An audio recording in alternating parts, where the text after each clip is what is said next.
Learners welcome back to Mac educations. ਅਸੀਂ Punjab school education board ਦੇ 8ਵੀਂ ਜਮਾਤ ਦੇ ਗਣਿਤ ਵਿਸ਼ੇ ਬਾਰੇ ਗੱਲਬਾਤ ਕਰ ਰਹੇ ਹਾਂ।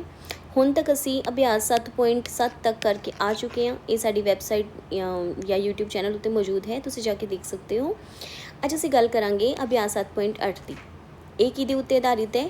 ਇਹ ਟੈਕਸ ਦੇ ਉੱਤੇ ਆਧਾਰਿਤ ਹੈ, ਜਾਂ ਮੋਰ ਸਪੈਸੀਫਿਕਲੀ ਅਸੀਂ ਕਹਿ ਦਈਏ ਕਿ GST ਦੇ ਉੱਤੇ। ਠੀਕ ਹੈ, ਗੁੱਡਸ ਐਂਡ ਸਰਵਿਸਿਜ਼ ਟੈਕਸ, ਤੁਸੀਂ ਨਾਮ ਸੁਣਿਆ ਹੋਏਗਾ GST ਦਾ, ਉਹਦੇ ਉੱਤੇ ਆਧਾਰਿਤ ਹੈ। ਪਹਿਲਾਂ ਥੋੜ੍ਹੀ ਜਿਹੀ ਸਮਝਦੇ ਹਾਂ ਕਿ GST ਕੀ ਹੈ। ਸਪੋਜ਼ ਮੰਨ ਲਓ ਤੁਸੀਂ ਜਾਂਦੇ ਹੋ ਆਪਦੇ ਮੰਮੀ ਪਾਪਾ ਦੇ ਨਾਲ ਕਿਸੇ ਰੈਸਟੋਰੈਂਟ 'ਤੇ, ਠੀਕ ਹੈ, ਜਾਂ ਕਿਸੇ ਢਾਬੇ 'ਤੇ ਜਾਂਦੇ ਹੋ। ਤੁਹਾਡਾ ਬਿੱਲ ਬਣਦਾ ਹੈ 100 ਰੁਪਏ। ਠੀਕ ਹੈ, ਤੁਹਾਡਾ ਬਿੱਲ 100 ਰੁਪਏ ਬਣਦਾ ਹੈ। ਐਗਜ਼ਾਮਪਲ ਲੈ ਰਹੀ ਹਾਂ, 100 ਰੁਪਏ ਨਹੀਂ ਬਣਦਾ ਅੱਜ ਕੱਲ੍ਹ ਵੈਸੇ ਬਿੱਲ। ਠੀਕ ਹੈ, ਇਹਦੇ ਪਰ ਤੁਹਾਨੂੰ 100 ਰੁਪਏ ਦਾ ਤੁਸੀਂ ਸਮਾਨ ਯੂਜ਼ ਕੀਤਾ, ਮਤਲਬ ਕੰਜ਼ਿਊਮ ਕੀਤਾ, ਖਾਇਆ ਹੈ, ਤੁਸੀਂ ਖਾਣਾ ਖਾ ਲਿਆ 100 ਰੁਪਏ ਦਾ, ਪਰ ਇਹ ਤੁਹਾਨੂੰ 100 ਰੁਪਏ ਨਹੀਂ ਦੇਣੇ ਪੈਣਗੇ, ਤੁਹਾਨੂੰ ਇਹਦੇ ਤੋਂ ਜ਼ਿਆਦਾ ਦੇਣੇ ਪੈਣਗੇ। ਲਗਭਗ ਜਿਵੇਂ ਆਪਾਂ ਕਹਿ ਸਕਦੇ ਹਾਂ ਕਿ 105 ਰੁਪਏ ਦੇਣੇ ਪੈਣਗੇ। ਹੁਣ ਤੁਸੀਂ ਕਹੋਗੇ ਸਮਾਨ ਤਾਂ ਅਸੀਂ 100 ਰੁਪਏ ਦਾ ਲਿਆ, ਸਾਨੂੰ 105 ਰੁਪਏ ਕਿਉਂ ਦੇਣੇ ਪਏ? ਇਹ 5 ਰੁਪਏ ਜਿਹੜੇ ਹੈ ਇਹ ਕੀ ਹੈ, ਇਹ ਕਿਉਂ ਦਿੱਤੇ ਹੈ? ਤਾਂ ਦੇਖੋ, ਇਹ ਹੈ ਟੈਕਸ, ਜਾਂ ਇਹਨੂੰ ਅਸੀਂ ਕਹਿੰਦੇ ਹਾਂ ਪੰਜਾਬੀ ਦੇ ਵਿੱਚ ਕਰ। ਠੀਕ ਹੈ, ਕੋਈ ਵੀ ਸਰਕਾਰ ਹੈ, ਕਿਸੇ ਵੀ ਦੇਸ਼ ਦੀ ਸਰਕਾਰ ਹੈ ਜਾਂ ਸਟੇਟ ਦੀ ਸਰਕਾਰ ਹੈ, ਉਸ ਨੂੰ ਆਪਦੀ ਸਟੇਟ ਜਾਂ ਦੇਸ਼ ਨੂੰ ਚਲਾਉਣ ਲਈ ਕੁਝ ਪੈਸਾ ਚਾਹੀਦਾ ਹੈ। ਇਹ ਤੁਹਾਨੂੰ ਅੱਗੇ ਵੀ ਦੱਸੀ ਸੀ। ਇਹ ਪੈਸਾ ਕਿੱਥੋਂ ਆਉਂਦਾ ਹੈ? ਇਹ ਪੈਸਾ ਉਹਨਾਂ ਚੀਜ਼ਾਂ ਤੋਂ ਆਉਂਦਾ ਹੈ ਜਿਹੜੀ ਅਸੀਂ ਯੂਜ਼ ਕਰਦੇ ਹਾਂ। ਹੁਣ ਕੀ ਹੁੰਦਾ ਹੈ, ਕਈ ਤਾਂ ਡਾਇਰੈਕਟ ਟੈਕਸ ਹੁੰਦੇ ਆ, ਜਿਵੇਂ ਕਿ ਸੈਲਰੀ ਟੈਕਸ ਹੈ ਨਾ, ਸੈਲਰੀ ਦੇ ਵਿੱਚ ਇਨਕਮ ਟੈਕਸ ਜਿਹਨੂੰ ਅਸੀਂ ਕਹਿੰਦੇ ਹਾਂ। ਠੀਕ ਹੈ, ਇਸ ਡਾਇਰੈਕਟ ਸਾਨੂੰ ਸੈਲਰੀ ਦੇ ਵਿੱਚੋਂ ਸਾਡਾ ਕੱਟਿਆ ਜਾਂਦਾ ਹੈ, ਤਨਖਾਹ ਦੇ ਵਿੱਚੋਂ ਕੱਟਿਆ ਜਾਂਦਾ ਹੈ। ਅਤੇ ਦੂਜੇ ਤਰ੍ਹਾਂ ਦੇ ਹੁੰਦੇ ਆ ਇਨਡਾਇਰੈਕਟ ਟੈਕਸ। ਠੀਕ ਹੈ, ਜਿਹੜੇ ਸਾਨੂੰ ਦਿਖਾਈ ਨਹੀਂ ਦਿੰਦੇ ਪਰ ਵਿਚਕਾਰ ਹੀ ਹੁੰਦੇ ਆ। ਠੀਕ ਹੈ, ਜਿਵੇਂ ਕਿ GST। ਠੀਕ ਹੈ, GST ਦੀ ਫੁੱਲ ਫਾਰਮ ਕੀ ਹੈ? Goods and service tax. ਠੀਕ ਹੈ, ਗੁੱਡਸ ਯਾਨੀ ਕਿ ਵਸਤੂ,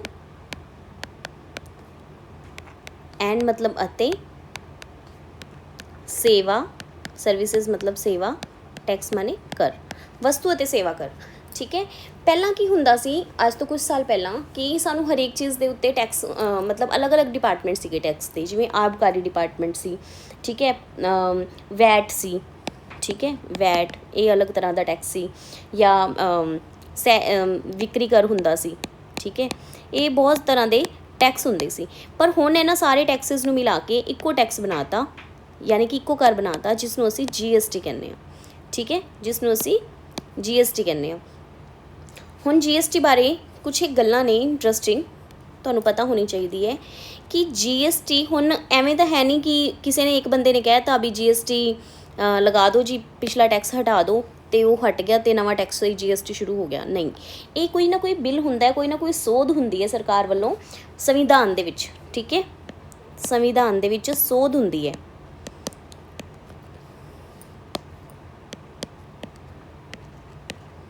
ਸੋਧ ਹੁੰਦੀ ਹੈ, ਅਤੇ GST ਜਿਹੜੀ ਹੈ ਉਹ ਕਿੰਨਵੀਂ ਸੋਧ ਤੋਂ ਬਣੀ ਹੈ? 101ਵੀਂ ਸੋਧ ਤੋਂ ਬਣੀ ਹੈ। ਠੀਕ ਹੈ, 101ਵੀਂ ਸੋਧ ਤੋਂ ਬਣੀ ਹੈ। ਸੋਧ ਦਾ ਮਤਲਬ ਹੁੰਦਾ ਹੈ ਪਿਛਲੀ ਚੀਜ਼ਾਂ ਨੂੰ ਹਟਾ ਕੇ ਕੁਛ ਨਵੀਆਂ ਚੀਜ਼ਾਂ ਐਡ ਕਰਨਾ, ਨਵੀਂ ਚੀਜ਼ਾਂ ਲੈ ਕੇ ਆਉਣਾ, ਤਾਂ ਜੋ ਸੁਧਾਰ ਹੋ ਸਕੇ। ਠੀਕ ਹੈ, ਅਤੇ ਬਣੀ ਕਿਹੜੀ ਤਰੀਕ ਨੂੰ ਹੈ? ਲਾਗੂ ਕਦੋਂ ਤੋਂ ਹੋਈ ਹੈ? ਕਿਹੜੀ ਤਰੀਕ ਤੋਂ ਲਾਗੂ ਹੋਈ ਹੈ? 1 ਜੁਲਾਈ 2017। 1 ਜੁਲਾਈ 2017 ਨੂੰ ਇਹ ਸਾਡੇ ਦੇਸ਼ ਦੇ ਵਿੱਚ ਲਾਗੂ ਹੋਈ। ਠੀਕ ਹੈ, ਅਤੇ ਇਹ ਕਿਹੜੀ ਕਿਸ ਤਰ੍ਹਾਂ ਦੀ ਹੈ? ਇਨਡਾਇਰੈਕਟ ਹੈ। ਹੁਣੇ ਤੁਹਾਨੂੰ ਦੱਸਿਆ ਕਿ ਅਸਿੱਧੇ ਤੌਰ 'ਤੇ ਲਗਾਇਆ ਜਾਂਦਾ ਹੈ। ਹੁਣ ਕੀ ਹੈ ਕਿ ਇਹ ਵੀ ਮੰਨ ਲਓ ਕੋਈ ਫੈਕਟਰੀ ਤੋਂ ਕੋਈ ਚੀਜ਼ ਮਿਲੀ, ਕੋਈ ਚੀਜ਼ ਫੈਕਟਰੀ ਤੋਂ ਬਣੀ, ਉਸ ਤੋਂ ਬਾਅਦ ਇਹ ਗਈ ਸਪਲਾਇਰਸ ਦੇ ਕੋਲ। ਠੀਕ ਹੈ, ਜਿਹੜੇ ਹੋਲਸੇਲਰ ਹੁੰਦੇ ਹੈ। ਉਸ ਤੋਂ ਬਾਅਦ ਗਈ ਛੋਟੇ ਦੁਕਾਨਦਾਰਾਂ ਦੇ ਕੋਲ। ਠੀਕ ਹੈ, ਛੋਟੇ ਦੁਕਾਨਦਾਰ। ਉਸ ਤੋਂ ਬਾਅਦ ਗਈ ਸਾਡੇ ਕੋਲ, ਉਸ ਤੋਂ ਬਾਅਦ ਇਹ ਆ ਗਈ ਸਾਡੇ ਕੋਲ। ਠੀਕ ਹੈ, ਅਤੇ ਇਹਨਾਂ ਸਾਰੇ ਹੀ ਚਰਨਾਂ ਦੇ ਉੱਤੇ ਇਹਨਾਂ ਨੂੰ ਕੀ ਲੱਗਦਾ ਹੈ? GST ਪੈਂਦਾ। ਇੱਥੇ ਵੀ GST, ਇੱਥੇ ਵੀ GST, ਇੱਥੇ ਵੀ GST।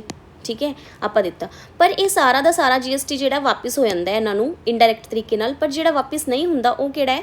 ਜਿਹੜਾ ਅਸੀਂ ਭਰ ਰਹੇ ਹਾਂ ਫਾਈਨਲ ਤੌਰ 'ਤੇ, ਜਾਂ ਅੰਤਿਮ ਤੌਰ 'ਤੇ, ਉਹ GST ਸਰਕਾਰ ਕੋਲ ਜਾਂਦਾ ਹੈ ਜਿਹੜਾ ਅਸੀਂ ਭਰ ਰਹੇ ਹਾਂ। ਠੀਕ ਹੈ, GST ਵੀ ਦੋ ਤਰੀਕੇ ਦਾ ਹੁੰਦਾ ਹੈ। ਇੱਕ ਹਿੱਸਾ ਉਹ ਜਿਹੜਾ ਸਟੇਟ ਦੀ ਗੌਰਮੈਂਟ ਲੈਂਦੀ ਹੈ। ਠੀਕ ਹੈ, ਜਿਹੜੀ ਕਿ ਸਾਡੀ ਜਿਹਨੂੰ ਕਹਿ ਦਿੰਦੇ ਹਾਂ ਅਸੀਂ ਰਾਜ ਦੀ, ਜਿਵੇਂ ਸਾਡਾ ਪੰਜਾਬ ਸੂਬਾ ਹੈ ਤੇ ਪੰਜਾਬ ਸਰਕਾਰ ਜਿਹੜਾ ਟੈਕਸ ਲੈ ਰਹੀ ਹੈ, ਜਿਹੜਾ ਹਿੱਸਾ ਲੈ ਰਹੀ ਹੈ GST ਦਾ, ਉਹਨੂੰ ਅਸੀਂ SGST ਕਹਿੰਦੇ ਹਾਂ। ਤੇ ਦੂਸਰਾ ਹਿੱਸਾ ਹੁੰਦਾ ਹੈ CGST, ਠੀਕ ਹੈ, ਜਿਹੜਾ ਕੇਂਦਰ ਲੈ ਰਿਹਾ। ਠੀਕ ਹੈ ਜੀ, ਦੋ ਤਰ੍ਹਾਂ ਦੇ ਇਹਦੇ ਹਿੱਸੇ ਹੋ ਜਾਂਦੇ ਹੈ। ਹੁਣ ਇਹਦੀ ਕਈ ਤਰ੍ਹਾਂ ਦੀ ਸਲੈਬਸ ਬਣੀਆਂ ਹੋਈਆਂ।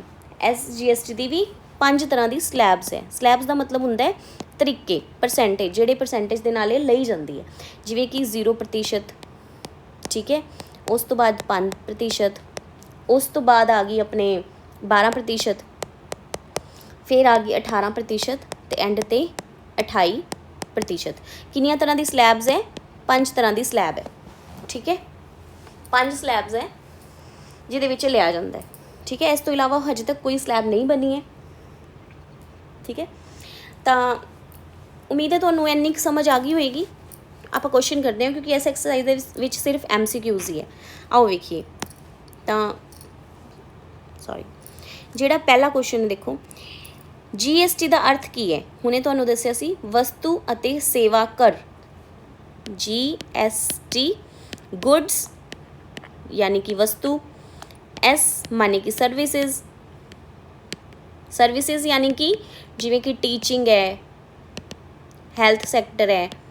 ठीक है, जिमें हुण तुहानूं पढ़ा रहे हैं कई ਸਕੂਲਸ ਜਿਹੜੇ ਸਰਕਾਰੀ ਤੋਂ ਇਲਾਵਾ ਜਿਹੜੇ ਬਾਕੀ ਪ੍ਰਾਈਵੇਟ ਸਕੂਲਸ ਹੈ ਉਹ ਫੀਸ ਲੈਂਦੇ ਆ, ਉਹਦੇ ਵਿੱਚ ਵੀ GST ਐਡ ਹੁੰਦਾ ਹੈ। ਉਹ ਇੱਕ ਤਰ੍ਹਾਂ ਦੀ ਸਰਵਿਸ ਹੈ। ਉੱਥੋਂ ਆਪਾਂ ਕੁਝ ਲੈ ਕੇ ਤਾਂ ਨਹੀਂ ਆ ਰਹੇ, ਖਰੀਦ ਕੇ ਕੁਝ ਖਾ ਤਾਂ ਨਹੀਂ ਰਹੇ ਨਾ ਸਕੂਲ ਤੋਂ, ਨਾ ਉੱਥੋਂ ਅਸੀਂ ਕੱਪੜੇ ਲੈ ਕੇ ਆ ਰਹੇ ਹਾਂ। ਅਸੀਂ ਕੀ ਲੈ ਕੇ ਆ ਰਹੇ ਹਾਂ? ਸਿੱਖਿਆ ਲੈ ਕੇ ਆ ਰਹੇ ਹਾਂ। ਉਹ ਕੀ ਇੱਕ ਤਰ੍ਹਾਂ ਦੀ ਸਰਵਿਸ ਹੈ। ਠੀਕ ਹੈ, ਉਹਦੇ ਉੱਤੇ ਵੀ ਟੈਕਸ ਪੈਂਦਾ ਹੈ। ਹੈਲਥ, ਅਸੀਂ ਡਾਕਟਰ ਕੋਲ ਜਾਂਦੇ ਹਾਂ, ਚੈੱਕਅਪ ਕਰਵਾਉਂਦੇ ਹਾਂ, ਉਹ ਸਾਡੇ ਤੋਂ ਫੀਸ ਲੈਂਦੇ ਆ। ਮੰਨ ਲਓ ਕਿਸੇ ਡਾਕਟਰ ਦੀ ਫੀਸ ਹੈ 200 ਰੁਪਏ। ਠੀਕ ਹੈ, ਉਹਦੇ ਵਿੱਚ GST ਇਨਕਲੂਡਿਡ ਹੁੰਦਾ ਸਾਡਾ। ਠੀਕ ਹੈ, ਗੁੱਡਸ यानी कि ਵਸਤੂਆਂ। ठीक है, वस्तु जिमें कि कपड़े है, जिमें कि खान पीन की चीज़ है, या इलैक्ट्रॉनिक्स है, फोन लैन जाते हो, हैडफोन्स लैन जाते हो, बैडशीट्स लैन जाते हो, कुछ भी फर्नीचर लैन जा रहे हो, मतलब कुछ भी लैन जा रहे हो, वो उत्ते सानू की पेगा? GST पेगा। तो T मतलब टैक्स। ठीक है, तो किहड़ा आ जाएगा? C ऑप्शन आ जाएगी। GST भारत दे विच कदों लागू होया? हुणे कीता सी असीं, कदों लागू होया सी भारत दे विच GST?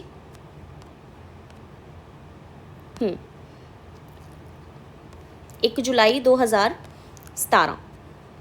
B ऑप्शन सीधा क्वेश्चन है। GST ਵਿੱਚ ਕਿੰਨੀਆਂ ਵੱਖ-ਵੱਖ ਟੈਕਸ ਸਲੈਬਾਂ ਹਨ? 5 ਹੁਣੇ ਕਰਕੇ ਆਏ ਹਾਂ। ਕਹਿੰਦੇ ਇਹਨਾਂ ਵਿੱਚੋਂ ਕਿਹੜੀ GST ਅਧੀਨ ਟੈਕਸ ਸਲੈਬ ਨਹੀਂ ਹੈ? ਦੇਖੋ ਅਸੀਂ ਕਿਹੜੀ ਸਲੈਬ ਪੜ੍ਹੀ ਸੀ? 0%, 5%, ਉਸ ਤੋਂ ਬਾਅਦ 12%, 18% ਤੇ ਐਂਡ ਤੇ 28%। ਠੀਕ ਹੈ, ਇਹ ਪੜ੍ਹੀ ਸੀ ਨਾ।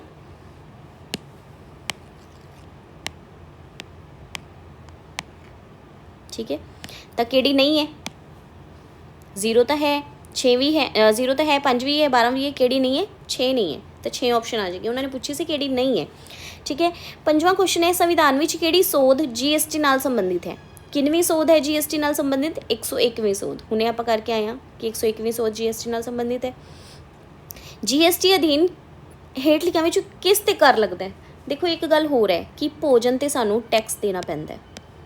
ठीक है, ਹੁਣ ਕਈ ਚੀਜ਼ਾਂ 'ਤੇ ਸਰਕਾਰ ਨੇ ਮਾफ़ ਕਰ ਦਿੱਤਾ, ਜਿਵੇਂ ਕੁਕੀਜ਼ ਦੇ ਉੱਤੇ, ਯਾਨੀ ਕਿ ਬਿਸਕਿਟਸ ਦੇ ਉੱਤੇ, ਚੋਕਲੇਟਸ ਦੇ ਉੱਤੇ, ਕਈ ਚੀਜ਼ਾਂ ਉੱਤੇ GST ਮਾफ़ ਹੋ ਗਿਆ। ਠੀਕ ਹੈ, ਪਹਿਲਾਂ ਲੇਕਿਨ ਜਦੋਂ ਸਟਾਰਟਿੰਗ ਦੀ ਗੱਲ ਹੈ, ਜਦੋਂ ਦੀ ਇਹ ਬੁੱਕ ਪਬਲਿਸ਼ ਹੋਈ ਹੈ, ਉਸ ਤੋਂ ਪਹਿਲਾਂ ਦੀ ਗੱਲ ਹੈ ਕਿ ਭੋਜਨ ਦੇ ਉੱਤੇ ਲੱਗਦਾ ਸੀ, ਇਹਨਾਂ 'ਤੇ ਲੱਗਦਾ ਹੈ। ਦੇਖੋ ਪੈਟਰੋਲੀਅਮ 'ਤੇ ਨਹੀਂ ਲੱਗਦਾ, ਪੈਟਰੋਲੀਅਮ ਦੇ ਪ੍ਰੋਡਕਟਸ 'ਤੇ। ਪੈਟਰੋਲੀਅਮ ਦੇ ਪ੍ਰੋਡਕਟਸ ਕਿਹੜੇ ਹੁੰਦੇ ਆ? ਜਿਵੇਂ ਕਿ ਪੈਟਰੋਲ, ਡੀਜ਼ਲ, ਠੀਕ ਹੈ, ਮਿੱਟੀ ਦਾ ਤੇਲ, ਠੀਕ ਹੈ, ਜਿਸ ਨੂੰ ਅਸੀਂ ਕੈਰੋਸਿਨ ਆਇਲ ਕਹਿੰਦੇ ਹਾਂ, ਜਾਂ ਫਿਰ ਵੈਕਸ, ਮੋਮ ਜਿਹਨੂੰ ਕਹਿੰਦੇ ਹਾਂ। ਠੀਕ ਹੈ, ਇਹਨਾਂ ਉੱਤੇ ਟੈਕਸ ਨਹੀਂ ਪੈਂਦਾ ਪੈਟਰੋਲੀਅਮ ਦੇ ਪ੍ਰੋਡਕਟਸ ਉੱਤੇ। ਚਲੋ ਇਹ ਗੱਲ ਮੰਨਣ ਵਾਲੀ ਹੋਗੀ। ਚਲੋ ਪੈਟਰੋਲੀਅਮ ਦੇ ਪ੍ਰੋਡਕਟਸ 'ਤੇ ਨਹੀਂ ਪਿਆ। ਬਿਜਲੀ ਉੱਤੇ ਟੈਕਸ ਨਹੀਂ ਪੈਂਦਾ। ਠੀਕ ਹੈ, ਬਿਜਲੀ ਦੇ ਉਤਪਾਦਾਂ ਉੱਤੇ ਟੈਕਸ ਨਹੀਂ ਪੈਂਦਾ। ਐਲਕੋਹਲਿਕ ਡਰਿੰਕਸ ਦੇ ਉੱਤੇ ਵੀ ਟੈਕਸ ਨਹੀਂ ਪੈਂਦਾ। ਵੇਖੋ ਕਿੰਨੀ ਵੱਡੀ ਵਿਡੰਬਨਾ ਹੈ ਕਿ ਭੋਜਨ ਦੇ ਉੱਤੇ ਤਾਂ ਟੈਕਸ ਪੈ ਰਿਹਾ, GST ਦੇਣਾ ਪੈ ਰਿਹਾ ਸਾਨੂੰ, ਪਰ ਐਲਕੋਹਲਿਕ ਡਰਿੰਕ ਜਿਵੇਂ ਕਿ ਸ਼ਰਾਬ ਹੈ, ਜਾਂ ਮਤਲਬ ਜੋ ਵੀ ਅਲਕੋਹਲ ਨਾਲ ਸੰਬੰਧਿਤ ਕੋਈ ਚੀਜ਼ ਹੈ, ਉਹਦੇ ਉੱਤੇ ਟੈਕਸ ਨਹੀਂ ਪੈਂਦਾ GST। ਤਾਂ ਇਹਨਾਂ ਉੱਤੇ ਕਿਸ 'ਤੇ ਲੱਗਦਾ ਹੈ? ਸਿਰਫ ਭੋਜਨ ਉੱਤੇ। ਠੀਕ ਹੈ, ਇਸ ਤੋਂ ਇਲਾਵਾ ਜਿਹੜੀ 4 ਆਪਸ਼ਨਸ ਇੱਥੇ ਦਿੱਤੀ ਹੈ, ਬਾਕੀ 3 ਆਪਸ਼ਨਸ ਦੇ ਉੱਤੇ ਟੈਕਸ ਨਹੀਂ ਪੈਂਦਾ। ਉਮੀਦ ਹੈ ਤੁਹਾਨੂੰ ਇਹ ਲੈਕਚਰ ਸਮਝ ਆਇਆ ਹੋਵੇਗਾ। ਜੇਕਰ ਤੁਹਾਨੂੰ ਇਹ ਲੈਕਚਰ ਸਮਝ ਆਇਆ ਹੈ, ਤੁਸੀਂ ਇਸ ਵੀਡੀਓ ਨੂੰ ਲਾਈਕ ਕਰੋ, ਸਾਡੇ ਚੈਨਲ ਨੂੰ ਸਬਸਕ੍ਰਾਈਬ ਕਰੋ, इस वीडियो ਨੂੰ ਆਪਦੇ ਫਰੈਂਡਸ ਦੇ ਨਾਲ ਜ਼ਰੂਰ ਸ਼ੇਅਰ ਕਰੋ। ਜੇ ਤੁਹਾਨੂੰ ਕੋਈ ਕੁਐਰੀ ਹੈ ਕਮੈਂਟ ਸੈਕਸ਼ਨ ਦੇ ਵਿੱਚ ਮੈਨੂੰ ਪੁੱਛ ਸਕਦੇ ਹੋ।